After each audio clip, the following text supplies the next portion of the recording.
प्यारे बच्चों, JEE mains 2024 का इंपॉर्टेंट क्वेश्चंस का सीरीज में एक बाइनोमियल थ्योरम चैप्टर का एक इंपॉर्टेंट क्वेश्चन है। इस क्वेश्चन को हम लोग यहाँ पर में वीडियो सॉल्यूशंस देखेंगे।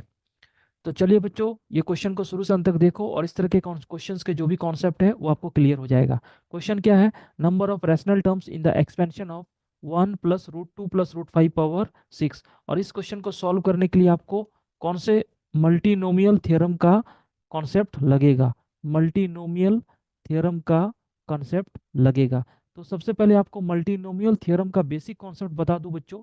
काफ़ी इंपॉर्टेंट है और बहुत ईजी है समझना। जैसे अपने पास अगर दो टर्म रहेगा तो बाइनोमियल, और दो से ज्यादा रहेगा, तीन चार रहेगा, उसको मल्टीनोमियल बोलेंगे। यहाँ पर में कितने हैं? एक, दो, तीन, x + y + z⁻n। तो अगर इस सीरीज का जनरल टर्म तुम्हें लिखना है तो जनरल टर्म तुम लिख सकते हो n factorial divide by factorial a factorial b factorial c, और x के पावर में a, y के पावर में b और z के पावर में c। अब आपने को करना क्या है? जब भी मल्टीनोमियल लगाते हैं तो ए बी सी तीनों का सम किसके बराबर आना चाहिए? एन के बराबर आना चाहिए। a + b + c = n। और ये जो भी ए बी सी होगा ये 0 से ग्रेटर होगा, a b c < n। और ए बी सी क्या होंगे? इंटीजर होंगे। ए बी सी क्या होंगे? इंटीजर होंगे। इंटीजर होंगे including positive integer including zero. तो सबसे पहले अपने को क्या करना है? इसी कॉन्सेप्ट को यूज करते हुए ये जो टर्म है इसका जनरल टर्म अगर लिखेंगे, इसका जनरल टर्म लिख देंगे factorial 6 divide by factorial A factorial B factorial C, और 1 के पावर में ए इंटू √2 के पावर में बी इंटू √5 के पावर में सी। अब अपने को क्या करना है? रैशनल टर्म्स पूछा जा रहा है। तो रैशनल टर्म्स के लिए जब तक ये √2 और √5 नहीं हटेगा तब तक ये रैशनल नहीं बनेगा। दैट मीन्स आप और √2 और √5 को अगर आप मल्टीप्लाई भी करोगे तो कोई रैशनल टर्म्स नहीं बनेगा, रैशनल टर्म्स नहीं बनेगा। दैट मीन्स √2 के पावर में क्या होना चाहिए? इवन नंबर होना चाहिए, और इसके भी पावर में क्या होना चाहिए? इवन होना चाहिए। अगर दोनों में से एक भी ऑड हो गया तो ये रूट नहीं हटेगा, इसलिए बी और सी क्या होना चाहिए? इवन होना चाहिए। और ए कुछ भी हो सकता है, बिकॉज 1 के पावर में कुछ भी रखोगे तो उससे रैशनल इरेशनल में कोई फर्क नहीं पड़ेगा। तो यहाँ जो कंडीशन बनेगा दैट मीन्स बी एंड सी ये दोनों नंबर कैसे हो जाएंगे? इवन हो जाएंगे। तो शुरुआत किसी एक को फिक्स कर दो, बी को फिक्स कर दो। स्टार्टिंग बी का इवन नंबर यानी 0 ले सकते हैं। तो अगर हम लोग बी को 0 लेंगे तो ए का क्या क्या पॉसिबिलिटी बनेगा?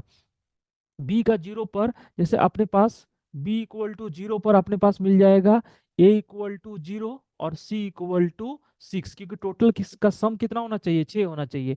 कोई भी टर्म का सम a + b + c ये कितने के बराबर होना चाहिए? यहाँ पर में 6 है, तो ये आपको 6 के बराबर होना चाहिए। तो एक टर्म तो ये मिल जाएगा b = 0, a = 0, c = 6। इसी तरह से अगर b को 0 को फिक्स कर दे यहाँ पर में, a का वैल्यू क्या हो जाएगा? 2, ए का वैल्यू 2, और c = भी कितना हो जाएगा? 4, क्योंकि c को भी इवन लेना है। इसी तरह से b = 0, और c को हम लोगों ने यहाँ पर में 2 कर देंगे तो a = कितना आ जाएगा? 4। और फाइनली यहाँ पर में b = 0, a = 6 और c = 0। तो b = 0 का ये चार टर्म्स बनेंगे। इसी तरह से अपने को क्या करना है? इसी तरह से अपने को b फिर से क्या इवन में क्या ले सकते हैं? 2। तो b = 2, c को 0 और a = 4, क्योंकि सम क्या करना है? 6 करना है। b = 2, c = 2, a = 2। इसी तरह से b = 2, c = 4 और a = 0।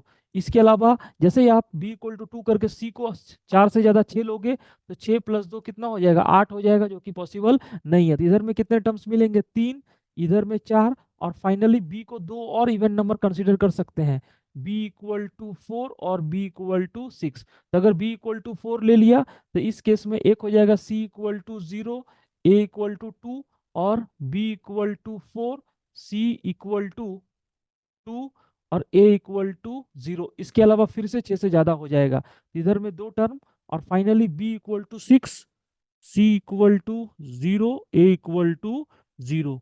तो एक टर्म और हो जाएगा। तो टोटल टर्म्स इसके अलावा और कोई टर्म्स नहीं मिलेगा, क्योंकि सब केस में b + c और ए इसका सम जो हो जाएगा ये क्या हो जाएगा, 6 से ज्यादा हो जाएगा। तो यही 10 पॉसिबिलिटी बनेगा, 4 3 2 और 1। तो टोटल रैशनल टर्म्स टोटल आपको रैशनल टर्म्स वो मिल जाएंगे इक्वल टू 4 + 3 + 2 + 1 इक्वल टू 10। तो टोटल रैशनल टर्म्स कितने बन जाएंगे, 10। और इस क्वेश्चन का जो आंसर हो जाएगा वो number of rational terms equal to 10। तो इस तरह से हम लोग सवाल को सॉल्व कर सकते हैं।